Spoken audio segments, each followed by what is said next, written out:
This is the e-learning podcast, episode number 21. The MCCC was more of a technical type of certification. So can you create an assignment? Can you work with groups? Can you do something with the grade book? So it was more of a technical, can you do this in Moodle? Whereas the MEC is more of a strategic, like pedagogical way of how do you use Moodle to do these things.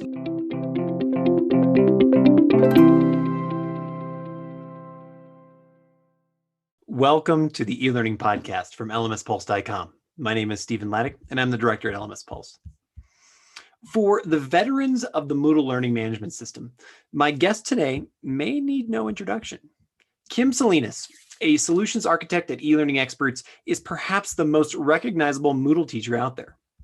First with the Moodle Course Creators Certificate, and now with the more comprehensive MEC, for years, Kim has been at the forefront of the efforts to make Moodle both more understandable and instrumental to learner success.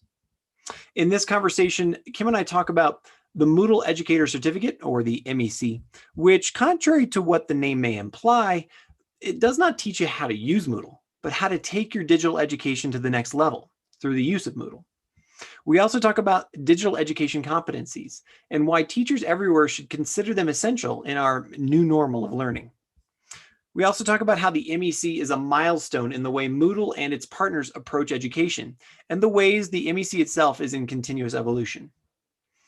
We finally talk about why the MEC is not for everyone, but how partners like Kim and e-learning experts are excellent guides into the marvelous world of Moodle. And if you want to understand how the MEC fits into the larger Moodle ecosystem, check out the talk by Moodle founder and CEO Martin Dougiamas at the eLearning Success Summit. But before we get started, a quick word from our sponsors. The e-learning podcast is sponsored by the eLearning Success Summit. Learn from more than 40 experts how to teach, work, and learn online without being overwhelmed. Get your free ticket to the summit at elearningsuccesssummit.com. And lmspulse.com, your best source for news, information, and resources for e-learning professionals for more than 10 years. Get our free roundup of the week's top news at lmspulse.com.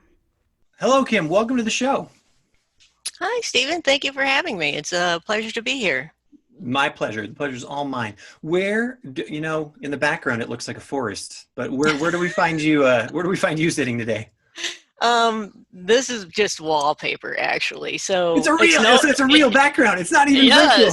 It's not a virtual background. This is my office, my home office, where I spend a lot of time because, well, especially since COVID, but I also work remotely for e-learning experts. But yeah, it is just wallpaper that is just put on. So it is not virtual. It is real. And yeah, so a lot of people say it looks like a window with deer in the back. But yeah, they do come close around here, but not like that. But yeah, so I'm in Michigan. So okay. Yeah. Nice. And so what's it like in Michigan in September? Like, we're recording this early September 2020. What's it like in Michigan in early September 2020? It can vary. Michigan, they always say if you're bored with the weather, just stick around. It'll change within 20 minutes. But today it's cool and rainy and humid, but perfect day to have a conversation. Nice. Yeah, have a conversation indoors. Well, yes. Despite what this looks like, I'm sitting in Colorado and we just had a snowstorm. What? I don't even know what that's all about. It's September. Snow in September. Yeah, it's just ridiculous. So wow. Great. You are a solution architect. You are a facilitator. You're a trainer for e-learning experts. Tell us, kick us off by telling us first a little bit about e-learning experts, what you guys do. I know we've been working with you forever over at LMS Pulse, but for everybody who doesn't know who you are, what do you do? We are a Moodle partner here in the United States, and we offer hosting, training. We fit your needs, so we're good for some smaller companies as well. It's we take care of Moodle and Totoro clients as well. So yeah. All right. And that's good. It's a good thing that you mentioned Moodle. So, because we're here to talk about some Moodle certifications there. Does e-learning experts is Moodle your focus? Is that where you guys, sort of, is that your real major wheelhouse? Yeah, I would say so. For me, especially, that is my wheelhouse. Moodle is my love, and I really have confidence in this platform and have for many years now. So my first introduction to it was at a community college where I was working, and we were leaving a previous learning management system, and we were piloting other ones, and Moodle won out by leaps and bounds because of the things it could do. And what got me really interested in it is because when I do something, I like to do it well. So I really wanted to learn this system. And then I started working with our Moodle partner at the time, and uh, became certified in Moodle, went to like the Learn Moodle MOOCs, um, and just kept pushing myself to learn more about the system, and just I was hungry, hungry, feed me. Mm-hmm. And so then I started becoming a mentor assessor for the old Moodle Course Creator Certificate, which is the MCCC. And then the MEC has now replaced that. And I was kind of working along with them building that as well. So I've been around here for a little while, but the new MEC is really, really something. It's Yeah. Tell me that. So tell me let's start there. What's the evolution from the MCCC, which was the Moodle Course Creator Certification, to the MEC? Like, what's that? Take me through that evolution path, and then we can kind of go to the upgrade that's happened with the MEC now. Yeah, that's good. So the MCCC was more of a technical type of certification. So can you create an assignment? Can you work with groups? Can you do something with the grade book? So it was more of a technical, can you do this in Moodle type of thing. Whereas the MEC is more of a strategic, like pedagogical way of how do you use Moodle to do these things. So it's more of a where you have to reflect on. I know when I went through it, I really had to reflect on my teaching strategies and why do I do it like this, So, but yes, the new MEC will definitely. It's not a technical certification. It's not a certification for administrators. It's not a certification for brand new Moodle users. It's for people that have been using Moodle for at least a year, I would say, and using it pretty intensely. Okay. Not just using it as a data dump, where you just drop your files in there and tell your students to go get them. Right. Where you're actually using Moodle to engage your learners, to provide collaboration for them, things like that. So, yeah. Okay, quite really a bit using the tool. different. And I know for people who are listening now, they'll be familiar with the e-learning success summit that we did earlier this year in April. We were lucky enough to have Martin Dugiamas on, in that summit as well, and he actually kind of went through the MEC in his presentation. He kind of went through that flow chart where I think there's 4 or 5 core competencies that you kind of go through. Is that correct? Yep. Okay, cool. Yep. Maybe we can dive into some of those a little later too. What I want to ask is, one of the things that we've found in COVID here is that I love how you said, like, people kind of did a lot of dumping, right? So they took their courses and they dumped them online, or and they said that's online learning, whatever. Like, are you finding now, as a trainer, as someone who facilitates this, that there is the demand is going through the roof for people who are like, look, I want to now up my game and go from, oh wow, I just put my PowerPoint online, to actually like being an online educator? Is that exploded for you? I've seen both. I just retired from the college, and I'm still adjuncting there. So thank you. So it's like, I see both. I see people that feel just pressure to get their stuff online, like, just let me get it there. And then I see folks that are thirsty to learn the system a little better. Like, how can I make the forum work? How can I use the forum in a way where students can't see other students' answers, until they post. So it's just a matter of them wanting to learn more, kind of like I was as a beginner. So I see it both ways. You got your folks that are just like, well, just let me do what I got to do, which you have that in general everywhere, right? You got your minimalist and then your overachievers. So, but yeah, definitely, I think most people are wanting their content to be good. And I must say, I heard on the news the other day about one of our local universities. Students are wanting their fees reduced, and they're saying, well, you're still getting the service. And I will say, just because you have a doctorate even doesn't mean you can teach online. It takes years to master a good online delivery, which is the MEC's focus is for, the digital competencies that teachers that teach online or hybrid should have. So it's a really good way of demonstrating that you've have those skills, by earning that MEC. So, yeah, it's. So give me an example of what those like, for instance, is it how to do adequate asynchronous and synchronous learning, and like, what are the different competencies that I would come out with the MEC that I could put on the table to either my administrator or my dean or whomever to say, look, I'm a this is up my game.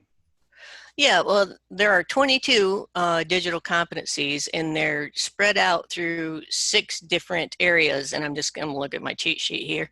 The 6 different courses. I would not expect you to if you remembered them. Yeah. Well, I probably could remember the 6, but the 22, not so much. But we'll go over the 6 first. So there's 6 different courses: professional engagement, digital resources, teaching and learning, assessment, empowering learners, and facilitating learners' digital competence, which is a mouthful there. But each one of those has 3 to 5, I suppose, 3 to 5 different competencies within them. And within those competencies are outcomes that you have to meet. So if we look at empowering learners, for example, there are 3 competencies within there: differentiation and personalization. So an outcome for that would be that you can create personalized and adaptive learning paths to meet learners' diverse needs. And then there is accessibility and inclusion. So creating accessible and mobile friendly course to ensure inclusion, making sure your content is inclusive. And then actively engaging learners. So an outcome for that would be fostering learner independence and creativity by using a range of strategies to motivate and reward learner success. So that's just an example of, one of the courses or modules, however you want to say it, and then the kinds of competencies that are within that module. And so looking at that module, let's just take that same one, kind of an accessibility module. What can I expect from it? Okay, so you took us through, like, here's the overarching theme, then there's 3 core pieces, and then there's outcomes for each one of those. When I do an MEC, are there now the more detailed lessons within each one? What am I doing actually in this certification? Sure. So first thing you should do before even attempting the MEC or paying for it is talk with your Moodle partner or your facilitator at that Moodle partner and see if you're ready. It's not something that you want to spend money for and then find out that you're not ready for it. So have that communication with a facilitator or with a Moodle partner that offers the MEC. Not all Moodle partners do. But have that conversation, get to know them and find out if you're ready. We're happy to talk to you. So once you get into the MEC, there will be each module is kind of set up the same way for simplicity and, being concise.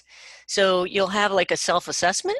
Like, where do you think you are as far as, like, are you an expert Moodler? Are you just starting? But it'll give you a self-assessment and kind of gauge where you're at. You can take that as many times as you'd like, just to kind of see where you're at before, and then maybe come back and take it after you finish the module to see if you've increased your level at all. And then there's an overview portion which has the digital competencies for that particular module laid out. There is, we use a book resource, the Moodle book, which is a series of HTML pages to provide content. So you do get some content explaining what accessibility and inclusion is. And some case studies. So there's case studies that go along with that content. And then there's a little quiz, formative assessment, meaning you can take it as many times as you like after each book. So we use a book, we use the quiz activity in Moodle, and then there are two what we call assessed tasks, and they are assignments, a narrative type of assignment where you actually have to explain how you're using Moodle. How are you creating accessible content for all users? So you have that opportunity to tell us. You can provide screenshots, and then we assess those as your assessor, or your facilitator. We have to assess those. And as I'm going through this process, as the facilitator, what are you introducing the material and then sort of giving examples and then saying, hey, go do your assignment and then come back? Is it that kind of student instructor relationship, or is it more like you're in the background as kind of a support mechanism and then like the final determiner of the assessment, or like what's the relationship there? The course content is pretty static throughout all partners. Moodle headquarters created content. They own the content. It's their content. We just facilitate it. So we do the grading of those assessed tasks. We answer questions for the participants as they're moving through, if they have them. And each partner will offer it differently. Some will offer it as a cohort-based program. We offer it as a self-paced program. It must be completed within 2 years. So they say it takes about, and I would say after going through it, probably about 8 hours per module. So you can figure 48 hours total if you got right in there and worked right at it. Yeah, it's, you get a badge after each module. So you get 6 badges and 1 certificate. And then also another thing, the certificate has a 200 euro fee on it to get that certificate. So some partners will include that in their cost. Some partners will put that extra fee on that you have to pay to Moodle. Sure, for the certification. You can add on. So what's in your, you've been doing this a while, you've seen lots of students. What's the typical time frame? I was actually kind of surprised when you said, you have to do it within 2 years. Especially when there's 48 hours. Do you find a lot of people kind of jump in the deep end and, take their summer break and just get it done, or maybe like a spring break and get it done? Or is it something that people usually spread out over 6 months to a year? Is there a norm? My experience, because we offer it self-paced, it's been all over the place. I've had people come in. There's no big fat curve or anything like that where the middle is? Not yet. I've had people, we've only been offering it since May of this year. So yeah, but it's, there are some that, come in and just plow through it, and then some that, don't. So it's like, oh, okay. Which makes it a little bit difficult as a facilitator, because you don't want to keep harping on them. Life is happening, but just give them simple little nudges, post a little announcement or something like, how's it going? So yeah. Is there danger in, let's just say, if I'm taking 6 months, if I'm taking a year to do this, that too much is going to change, right? I mean, technology is changing every day. The way that we understand online learning right now is changing by the minute, it seems. Are there things that are going to change in this and evolve, and I might find myself having to redo modules? Or, do you see where I'm going with this question? Or is it worthwhile for me to really kind of front load it and try to get it done? Or are these really sort of overarching standard principles that we know about online learning that are they're going to be solid for a while? I think the standard principles that the 22 digital competencies are based on are probably going to be pretty solid for a while. And HQ does a great job of keeping the content, up to date. If there's something that needs updated, they're right on it, so they can kind of update it on the fly, so to speak. It's offered in Moodle Workplace, so every partner has their own tenant, and they can quickly, I'm sure, on the back end from their point, make changes as needed. It is not a version specific certificate. So like Moodle, like the MCCC was, so the MCCC was like for version 2.9 or 3.1 or whatever. So the MEC is not version specific because it's not really a technical certification. Right. So Again, it's yeah, just, it's not. it's, Mhm. do you have the competencies? So yeah. Awesome. What's the difference now between, you and I were talking kind of before we started recording here that the MEC has been upgraded recently. So if I've had the MEC in the past or I was considering it, what are the differences between what it was and what it is now in this kind of today's version?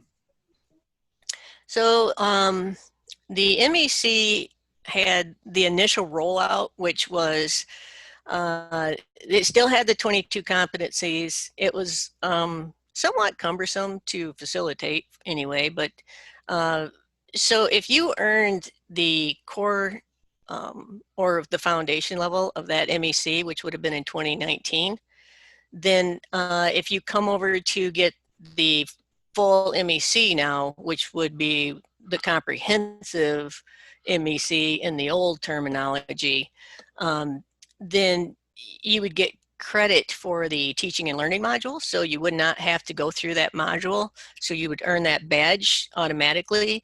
And then you'd have to complete the other the remaining 5 modules for the MEC in the new platform. And the €200 fee is waived for those folks. Oh. But they only have 2 years from the time that they started the MEC 19.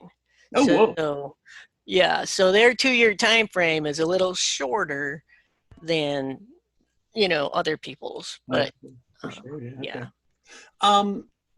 What are typical, and again, you've been around for a while, what are typical fails? Like, do people come in and they get overwhelmed with too much, they try to do too much too fast. The content doesn't make sense to them. They're over ambitious. Like, what are the typical reasons why people either don't successfully complete the course or the time runs out, or they kind of run into a wall? I've seen where folks aren't ready. So they're just not ready for it. And they might see the word certification and think, oh yeah, it'd be cool to have a Moodle certification. It's not one of those certifications that you just pay money for and you get. You really have to work for this. You have to know what you're doing. You have to know what you're talking about. So that's one issue. They just aren't ready. That's why I'd say it's so important to talk to your Moodle partner that offers it. Talk to the facilitator there. You can reach out to me. I'm on Twitter. I'm everywhere. So I don't have a problem answering questions for people about it. But reach out to somebody to see if you're ready. So that is probably the biggest thing. And then life, life happens. People have traumas in life, accidents, cancer diagnosis. They have things that happen in life that just takes them out of whatever. So, and I'm sure, there are some that just get too busy and just forget about it, don't have the time to do it or whatever. So sure, yeah. But the easy one to fix is the one that if you're not ready, talk to somebody. And let me break that down just a little bit more. So the part that maybe for people who are listening that I just want to make really clear, you said, hey, look, work with Moodle for a year, get used to it, start understanding how the modules work and the assignment and the book and the great, the quiz and all those things. Mm-hmm. How heavy a lift is that for someone who's listening right now who hasn't been doing Moodle since 2007 like yourself? I mean, can I jump in? Can I, either in my institution or even just by myself and start what are ways that I can get myself to a point where, I'm ready to have this conversation about certification? If you've been an online instructor, online educator for at least a year and go through the Learn Moodle course that HQ has to offer. We also run that at Elearning Experts. Any training you can get your hands on, the Moodle Moots, things like that. So the important thing is that you've been an educator online, a good one, what you consider yourself to be experienced, because that's the stuff that we're looking for. We're looking how are you using Moodle to do this? How are you using Moodle to make your content inclusive? How are you using Moodle to engage your learners? So there's information in the MEC that will provide case studies. How can you use different Moodle tools?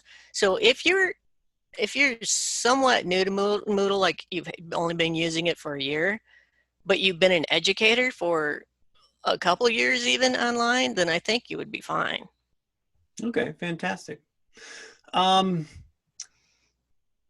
Success stories. The question that I wanted to take next was, we've been talking what it sounds like. I mean, you're a professor now, an emeritus. Many of the people who are listening to this are in the higher education field. Is this worthwhile for the corporate universe as well? I know that you guys at eLearning Experts both, you're in Moodle, but also Totara. So if I'm an L&D person or, head of HR or something like that, is this worthwhile? I think it is. But I come from an educational background too. But I just think, to me, it's important to understand why we do the things we do. Why do we create content the way that we do? Or why should we create content the way that it should be created, to be inclusive, to be accessible? It's that's becoming more and more important. What they say, 74% of people are using mobile devices now. So it's important to have your content look good on a mobile device and function on a mobile device. So I think whether you're in corporate, whether you're in academia, it's important to know what your courses are going to look like. Do you find, kind of off topic a little bit, but as working with e-learning experts and you're going out to your clients, do you still find, and here we are, we're approaching the end of 2020, are there still just a lot of institutions out there that aren't, they don't have like a responsive LMS that works on a mobile and a desktop? Is that still a really big problem, or do we feel like most people have got that? I think they're getting to a point where if they are in that boat, they are realizing that they need to jump up to a little bit something more engaging, a true LMS where you can engage your learners, where, excuse me, where you can have good content, where it's just not a data dump, a place to store your files. So yes, I think more people are realizing that this can be done. There are probably people that teach face-to-face that have no idea what you can do in an online environment, or they've frowned upon it online for so long that, they just think their content can't be done online, and in actuality it can. There are some things that can't, like welding. Obviously you can't weld online, but I taught in diagnostic imaging, so in ultrasound. So our students would go to clinical to teach or learn the hands-on stuff where we did the didactic work online. We're the only fully online program in the United States, as far as I know, in the world, as far as I know. There always seems to be, a balance. I guess, that's the part of the blended conversation where Yeah. even welding, right? I mean, there's an awful lot about welding you can probably learn through the online format, but then, obviously there's going to be a physical reality aspect of it. I mean, I don't know of any virtual buildings that I want to get into and have my office there. Right? Except for this one's awesome. Looks awesome. Kim, I asked this question. My last question that I've been asking everybody on the show is, what do you see coming down the pipe for, maybe 6 months, or even if you can think a year out? Is it more people are getting certified and, it's becoming, a real nice piece on your CV and just sort of your professional path to say, look, I've got this muscle and I can prove it? Are there new twists to online learning that you foresee, maybe new technologies or whatever? Or like, what are you thinking about being adaptive for maybe in the next 6 months? Well, definitely making the content more accessible for sure. I need to do that with my own stuff. Just because I'm learning more every day, it seems like, on how to do that, how to make my courses more accessible and inclusive and, things like that. So I think that the certification, the MEC, is a good thing to have in your back pocket. I really wish that all educators would go through it. I think that would make them even better. I know it helped me and I've been teaching for a long time.